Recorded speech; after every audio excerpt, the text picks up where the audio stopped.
And welcome back to another episode of MTME. I'm Marcos. I'm Andy. Welcome back, everybody. Yeah, and this week we got High Desert, Fast X, and Bupkis. And funny enough, he mentioned Bupkis a couple weeks ago, but I thought he was saying there was Bupkis like nothing, like on Peacock. So Right. I take it back. I didn't know it was an actual show, so I just ignored him the first time he said that.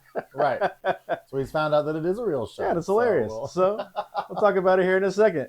So sit back, relax, and come hang out with us. And the first show we're watching this week is Bupkis on the Peacock. Excuse you. Bupkis. It's just another retelling of Pete Davidson's life. I know they did King of that Staten in King of Island, Staten yeah. Island. You know, there's a lot of parallels with the show. I like how they have that little disclaimer on the front of every episode, how it's related to people's this things that happen, but not necessarily true. I agree. I mean, I do like that it's taking place. It's now, and then his stories that he tells, he's telling. He goes back to tell the stories from the past. Mm-hmm. So that's kind of a different twist. But I don't know. I liked King of Staten Island, but again, the content to me a lot of times is the same as what we're seeing, some of the same stories. Right, so. yeah. You know, how many times have they brought up that his dad was a firefighter in 9/11? I mean, that was Right. all throughout King of Staten Island. So it's just funny to me that he got another project green About his life. About his life. I want something about my life. Yeah, on a movie and a series Yeah, about it. there you So, go. but Pete Davidson is hilarious, though. It's hard to ignore the guy. You know, he's very much aware, you know, of his status and his position in entertainment, and so And he uses it. he uses it very well. So I mean, yeah. But you know, I thought the show so far the show is working very well. Every episode that I've watched so far has been hilarious. There's been things I've been laughing out loud at. Joe Pesci makes a huge appearance in this show, and he plays the grandfather, and he's just like giving Pete, you know, a bunch of crap about how to live his life and what's going on with his life. And Right. No, I agree. I like Joe Pesci. I think, you know, Edie Falco as the mom.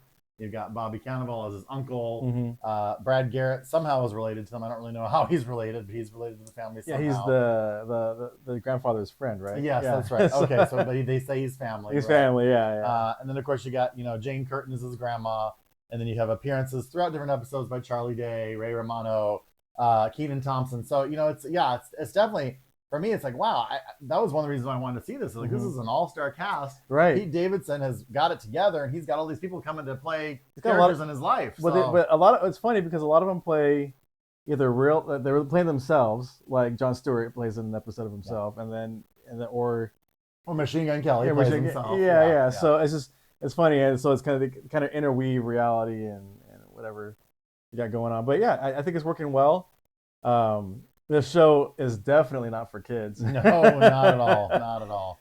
So no, from the very beginning, no kids. Yeah, there's from the top of the show. Yeah. My problem is I find it funny. I find it outrageous. I just find it sometimes I find it a bit melancholy, and I think because sometimes when you're looking at these things from his life that deal with substance abuse, and he goes back and he actually tells the story of the first time that he started drinking when he was like 9. At a wedding, and the adults around him, instead of discouraging it, they were like, "Oh yeah, go ahead and do it. You know, your dad, he's gone. He'd be proud of you for doing this." And some of those scenes are hard for me because maybe I can't relate. So well, I mean, so I grew up, you know, in a family. It wasn't like the kids were drinking, but you know, my dad was always like, well, "Take a sip," right. You know. So it wasn't for me. I can relate to it because it's just my family was loud and we had a lot of fun and everybody was laughing and, you know, drinking. So yeah, I get that part of it.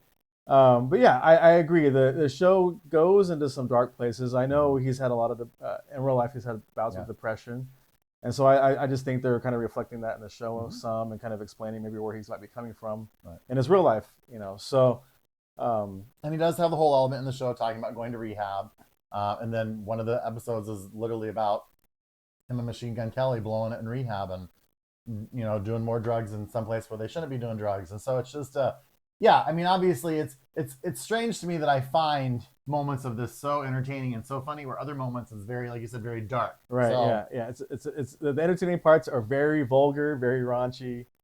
But if you like it, like something they just pop things out at you, like the boop. Yeah, I literally. I was like, whoa, Yeah, the boop episode. yes. So, but It is Bupkis, above so kiss. for a reason. But yes, yeah. I mean, I don't know. I overall, I think I mean, I keep watching, so obviously Yeah. it sucked me in, and it's like, Mhm. what's going on? I want to know what's happening, and as a character actor, as a person, I don't know. He's not really ever been someone that I really find that I really enjoy watching. He I plays don't know. himself. Yeah, He really yeah, doesn't play a character. Even when I've seen him in other little things that weren't related to his life, it's still Pete Davidson being Pete right. Davidson. So, But I think um, what I like about this most is the actors that he's brought in mm-hmm. to tell some of these stories. And, and I already mentioned to you, there's this one scene with just Joe Pesci and Brad Garrett. And I just think it's so well, it comes together so well without Mm-hmm. giving things away. Yeah. And it was their performances that I found entertaining as Yeah. well as, Yeah. well as Pete Davidson. Yeah. So. Yeah. The acting is top notch. The writing, is very well done. It's just a funny commentary on like on a personal level. Mm-hmm. So, yeah, I resonate with this, and I'm having a good time watching it. What would you give this, Andy? I think because of the material and at times it's a little bit harder for me to endure. I think I'm going to give it a 6 because I do still find it worth watching and intriguing, and I want to know what's going to happen next. So Yeah, I'm gonna go higher. I'm gonna go give it an 8. okay. I think it's really well done. I think it's gonna get a lot of attention. I know my brother actually hit me up. He was like, "Are you watching that show Bupkis?" I'm watching it right now for the show. This Peacock, was yeah, yesterday. So he's enjoying it, and he told my mom, he's like, "Yeah, you might want to skip this one because it might not be up your alley." right, right. But yeah, it's on Peacock. Check it out. I think it's hilarious. So there seems to be a theme in what we're watching this week. I don't know if these are all have all And it dropped wasn't at the same intentional time. at No, all. not at all. We didn't plan it. They were 2 new shows that we wanted to check out. So, but High Desert is a series that follows Patricia Arquette's character named Peggy. She also is an addict who decides that she wants to make a fresh start after the death of her mother. And then basically, in a nutshell, she decides that she wants to become a private investigator. So Yeah, and it's funny. They start the show off, and I guess they were some kind of street pharmacy dealers, yeah, and they were kind of well off until the cops raid them within 5 minutes wow, of the show. yeah. It was definitely in the first 10 minutes you wanted to keep watching. You were like, "What's happening? What's going on?" So yeah, Yeah, I think Apple's kind of taking a risk with this one. I think it's a little bit different from what I've seen so far in Apple because they usually try to play it safe. Like the content isn't very dark or very offensive, but this show, yeah, there's a lot of things going on where you're like, oh, okay, this we're taking it another level right. with Apple. So I'm wondering, maybe they're. Before we get too far into this show, I do have to ask you a question because both, California people. What would you consider to be the high desert? I don't know, starting at But when I say high desert, what do you think of? like Victorville, Apple Apple Valley. Valley. Yeah, okay. Yeah. Oh, and then maybe I guess I heard people may say like Palmdale, Lancaster. Mm-hmm, Okay. mm-hmm. This is Yucca Valley. I never knew Yucca Valley was part of the high desert. So I couldn't even point to it on a map. well, I've heard or of by Yucca. Joshua Tree. It's like you're going heading out to Palm Springs and you take that, what is it, 29, the route that goes up and around. So what I did is I did a little investigating to see, is this really high desert? Well, technically, I guess anything in the Mojave is considered high desert, anything above 2,000 feet. But I think that the name of this show is a little, I mean, for people that live in California, I don't think we would ever put Yucca Valley in the high desert category. So maybe there's a car dealership out there is why I know the name. Something I don't know. So I heard it in a commercial in Yucca Valley. Right. But yeah, I couldn't tell you where it's at. Yeah. So that's where this takes place, the high desert here. But again, another great thing about this show is the cast. I mean, you've got Matt Dillon, you've got Christine Taylor, you've got Bernadette Peters, Rupert Friend, who was one of my favorite characters on a show called Homeland. Did you ever watch Homeland? I watched the first 3 seasons. Okay. And then after that main character, they killed him off. I lost interest big time. So yeah. Well, Rupert Friend what became a main character, and he was pretty good. And then of course, and again, we did not plan this, but in High Desert, Brad Garrett once again it's like this weird linking. Yes, it is. I think the show's doing okay.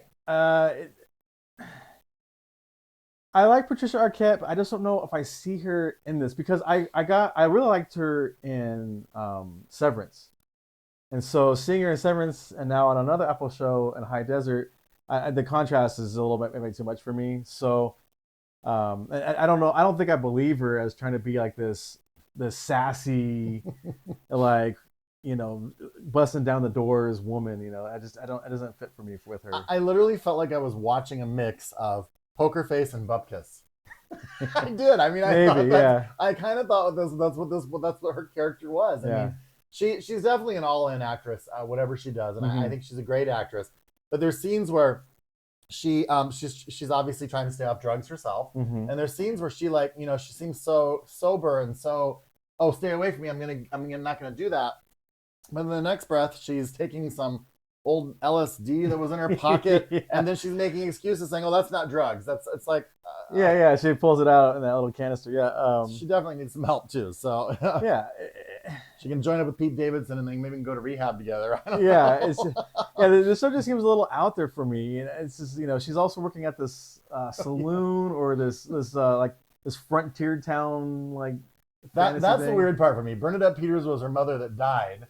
But then they find this lady that looks exactly like her mother. Doppelganger. Played by Bernadette Peters. Yeah, I don't know where. I haven't seen beyond the third episode that was out. And I'm still trying to figure out what that whole thing is about, because it's just like this young woman that they're kind of kidnapping and a false pretense to have her around so she can have some kind of therapy session. Like writing out the script of this what ifs with my mom that passed away that I probably said to her. So this is my mom, and I want to play bingo. Yeah, I don't know. Yeah, so I do like the partnership between her and Brad Garrett. In the beginning, kind of, I wasn't sure if I was going to like it, but I find that part one of my favorite parts, and I kind of want them to start this private detective agency, and I'm kind of hoping that's where it's going to go. Yeah, that's what I mean, well, obviously they have started already, but since I've only seen the first 3 episodes of this that have been out, that's what I kind of hope they focus more on. But I think we're going to get some, going to go to some dark places probably before this one is over too. Yeah, I hope the comedy gets better, because for me, nothing's really grabbing me to laugh. I'm like, oh, okay, that's a funny situation, but I don't think they're really executing it very well. So, maybe we'll continue to watch the show and see how it tracks. But I don't know about you, but for me, I'm gonna give this one a 6 too. So a 6. I'm gonna probably give this one a 5. Okay. It's for me. It's kind of I know they're trying to be really funny, but it's just lacking in what they're doing. So. Well, and I think that's why I might have to give a little more kudos to Bupkis, because when you're dealing with such a tough topic like substance abuse, I agree with you. I feel like this one it's harder to laugh at. Whereas I feel like with whatever Pete Davidson is doing with his character, he's maybe because he's laughing at himself. So you're getting more of that. You're getting, oh, okay, I can follow this one a little bit. Right. I think it's just more grounded in reality that with Pete Davidson. This is just very, I don't even know the word for it, but just kind of exaggerated for what the situation calls for. But I agree. It's all right, So, but if you're inclined, check it out. High Desert. Like Patricia Arquette, check it out. And from Yucca Valley, let us know in the comments. Is it really High Desert? Is it really High Desert? I don't know. We'll see. And the movie we're watching this week is Fast X. Fast 10. Is it still Fast and the Furious, or is it just Fast now? I don't know. They've added all these stars. It's who knows? Maybe it's fast because they want to see how fast they can get through these movies. Who knows? Something, yeah. So I'll admit I haven't seen a Fast and the Furious movie since the second one. Right. And now watching this one, and I'm aware of how ridiculous it's gotten, and that's kind of what just deterred me from watching this series. So now that we're doing this show, I'm again watching more movies, and now putting myself in a position where I would normally not put myself in that position, is to watch something so silly. But But I think I'm glad that you noticed that, though, because I think it is an action-packed popcorn movie. It's not to be taken too serious. Right. I mean, in the last one, in Fast 9, you had some characters, you had Ludacris and Tyrese that ended up in outer space for a little bit of time. And it was funny. So Fast X, I don't know if it's as funny as some of the ones in the past, but it's definitely on your edge, excitement, adrenaline pumping. Definitely a lot of things that are ridiculous. Yeah, it's crazy. And so I now want to watch the series to find out when they sort of fell off of reality, because in the very first movie it was about street culture and the racing community, And there were some things that were kind of like crazy that would have been like, but it was still probable. Now, you see things and I'm like, these are like superheroes now. Yeah. They might as well be wearing Iron Man Well, basically, suits. I mean, what do you get when Aquaman and Reacher are the bad guys, Right. and The Rock, Captain Marvel, Wonder Woman, Statham, John Cena, and Vin Diesel are the good guys? Yeah, it's crazy. You know, the bad guy. Yeah, Jason Momoa. Jason Momoa. Yeah, he. I wanted to like what he was doing, but it just seemed so forced for him. I think there was some moments where he just kind of. I think he like flung himself one time, and I was like, I don't know. I didn't really feel like it was forced. I felt like it was over the top. I felt like it was silly. Yeah. But I felt like that's how he was trying to play this character, totally unlike anything he'd ever done before. It just seems like friends got together and just wrote a movie in a weekend and was like, yeah, we're gonna do this. We're just gonna be silly and just like I don't know. So. I kind of want to go back now and watch them and see the progression of what's. And just to give you a little bit of plot, Dominic Toretto, if you are a Fast fan, I've seen them all. Dominic Toretto and his family are under attack by the evil Dante Reyes, played by Jason Momoa, and that's the character we were talking about. A definitely over the top character. Even the evil Cypher, Charlize Theron, who has been their villain, has been their main villain in the last couple episodes. Now she actually ends up having to help them too because she also is against Jason Momoa's character. So, but I think you saw that in this one too, that they weren't fans of hers. So. Right. Yeah. So yeah, they're like, I mean, I don't know. Some of the characters that are in the movie, it'd be good to have an introduction, and I guess that's what the previous movies are for. So, but like John Cena, like the way he kind of just throws himself to the wind. Well, John Cena literally just came into the franchise in the last movie. Oh, it was the last movie? Okay. He was introduced as their brother. Okay. Who kind of was estranged. He wasn't a part. So this was really only the second movie that Cena's been in. Maybe the last. I don't know.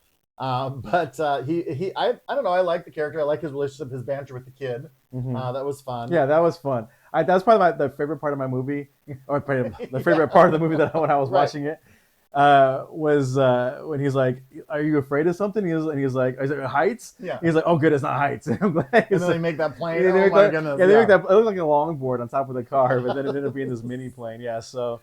I did enjoy it. It wasn't like I was bored or just annoyed by it. I was just like, what are they doing here? Right, it's right. Crazy. I did like seeing Alan Richardson. If you have watched the show Reacher on Amazon, he was in it as well. I also liked, a lot of people said that they thought Brie Larson's performance in this was kind of stale. I liked it. I thought she did a good job. She plays Kurt Russell's daughter. He wasn't in this one. So, okay. So I think she's kind of taking on the torch for him. Okay. And then, of course, we already said John Cena, Jordana Brewster play Vin Diesel's siblings. And there's still the constant thing about Paul Walker where he's hiding, taking the kids. And that's been going on now for like 4 movies. It's like, I don't know. It's kind of annoying to me a little bit. But yeah, and it was crazy, though. Is so if you go back to the first movie, because like, it's my only frame of reference, Paul Walker was a cop. And so he already had an established group of people in the first movie.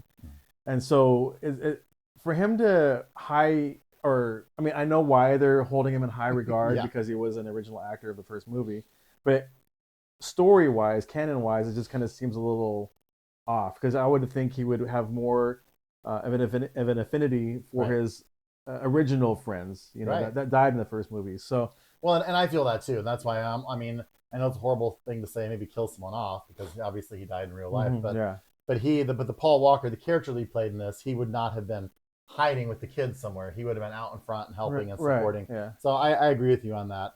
It was nice I always like Tyrese and Ludacris. I always think they bring some good laughs. We also had 91-year-old Rita Moreno pop up in this one. So 91? 91. Isn't she look great? Yeah, it's awesome. And then, of course, because we go full circle in our entire episode, Pete Davidson was in this too. So we got Bupkis, and we got High Desert, and now we have the full trinity of Fast X, and they're all connected now. Right. And then what's funny is he even in Bupkis even makes fun of the Fast and the Furious franchise that he's in it. Doesn't get the part, and so it's just. Is this the first one that he's? Have you seen all of them? Yes, I've seen it. This is the first one he's in. Oh, okay. So when he was there, I was like, "What?" I mean, I was like, "He's in this too." Okay, so I don't know how we worked that all out. I don't know if the studios knew what they were doing by putting all these at the same shows time, out, cross promotional. Who knows? I don't know. Yeah, but I do agree. I mean, I enjoy it, and I think it's fun to drill in a ride. But it is unrealistic on many occasions, and just some of the things that I noticed were Scott Eastwood's been a big character in this, and then he's in a scene, and then all of a sudden he like rolls out of a car and vanishes, and we never see him again. We don't know what's happened to him. So I'm like, okay. And for you, you're probably like, oh, he wasn't I even. just thought he died. Right. I mean, and we've got the return of Gal Gadot, who was supposed to be dead. Was she really? Yeah. So it's like all of a sudden she pops up, she's on the submarine. I'm like, what? They're bringing her back. You're never dead until they show you the final bullet, I guess. I guess they're bringing back Giselle. And then, of course, there's the scene where his son, basically his 9-10-year-old son, is flown between the two cars. I was just like, oh, no. Yeah, I love it's so crazy. I love the line where he's like, how do you get rid of the main guy, Jason, or the Toretto? Because you take away the streets over the race. He's like, well, you didn't take away my car. So or you made one mistake, you didn't take away my car, or something like that. I was like, come on, man. Yeah. I'm seriously, I'm waiting for them to have Iron Man suits in the next one. They might. And then transform into like cars, and then they can just jump out and like shoot lasers out of their hands or something. And a lot of people were really upset with the ending because usually they end it and the story concludes. Right, yeah, abruptly. But a lot of people did not realize that they were going to break Fast 10. It was going to be Fast 10, and then the next was going to be Fast 11, but the story was going to continue. And from what I'm hearing now, it's supposed to be Fast 10, Fast 11, and Fast 12. Right, yeah. So this whole story is actually supposed to be split over 3 movies, which makes sense as to why they brought together this huge cast. I mean, there's so many stars in this movie. Yeah, they didn't spare any expenses on this at all. I mean, I wonder how much it is that it costs to make these films, because they are doing a lot. I think I saw they were hoping to make a little bit more. I think it only made internationally and the United States, I think it's made about 100 million right now. Okay. And the total cost of this movie was like 350 million to make. Wow. So 1 week, but I mean, obviously internationally it's going to make a lot more. I'm sure it'll recoup that. Yeah. It's a franchise that's known for making a lot of money, billions of dollars actually. Right. So. I mean, we've had this fan base for so long. Like, I was a super fan of the first one. I think I'd seen it probably like 5 or 6 times, and my friends would quote the movie because at that time I was into that culture. I had, a car that was lowered that had an exhaust on it. I mean, it was a bucket, but I was trying. So, but it is fun. So it's fun, and I actually think, although it's there's some obviously children in peril, and there are some profanities in this and a lot of violence. I really think it comes out being family friendly. I think families could see this with their kids. Yeah, it's definitely. Is it rated R or PG-13? PG-13. Yeah, so it definitely earns its PG-13, and I think you could take anyone 10 and up to see this. I agree. It is. It's nothing out of control. Everything is very confined to a very family friendly, I guess. So, but and again, not winning any Academy Awards, but definitely a fun ride. Yeah. So, rating, what would you give it? I would give this probably I'm gonna go 5. I'm gonna give it a 7, okay. Only because, and I think that's maybe because too I've followed this franchise all the way through. I think it's kind of fun when new characters pop up, and obviously old characters come back. Although when they're dead, it's like. So my question is now: is John Cena really dead? Is he going to come back? I don't know how they're not all dead by now. The Rock, apparently. If you watch the end credit scenes, The Rock is coming back. So yeah, I saw that part. They're doing things that would have broken spines. Like when he dropped his car out of that plane on top of the other cars, that would have broken somebody's spine. Like he would have been shattered. We get his super suspension that only crushed the cars below him, but his car was left. Or the 2 helicopters. That was left and fully intact. I was like, okay. And then they have like cars everywhere. Like I don't know if they have like a cache of cars in every city for any instance they might run into. Like we need like 10 cars just here in every town. So, but we could talk about it for days. We could. But definitely entertaining, and we'd like to know your thoughts. I mean, I don't know. Did you guys think it was too ridiculous? Do you think it was fun? Please feel free to comment and let us know. Yeah, if you're a true fan of this series, let me know, because I'm not, but maybe I'll get into it. Maybe over the summer I'll try to catch up on all of them. I told him he had to watch this if I have to see Little Mermaid this next week. So I don't want to see we're going to have to see Little Mermaid, but we'll see. Okay. Hey everyone, thanks again for sticking with us to the end of the show. We really do appreciate it. We've been going strong now. This is our 17th episode? Yeah, it's crazy. It's crazy. It was kind of a hope and a dream at the beginning of the year, and here we are. It's beginning of the summer. You're probably tired of us by now. Yeah, maybe. But thanks for watching. Now you've even got some shorts out there. We got some shorts. We're playing around with the content, just to have fun. And like always, like we've started the show just to have some fun. So But so coming up in the next week's episode, we've got Foo Bar with Arnold Schwarzenegger that we're going to watch on the TV side. Mm-hmm. Yeah, and we got Little Mermaid, Kandahar, and About My Family with Sebastian Yeah, I can never say it right. Scully. I don't know. Okay. He's funny though. Right. He's hilarious. So yeah, stick around, and we'll see you next week. Have a great week, everybody. Thank you.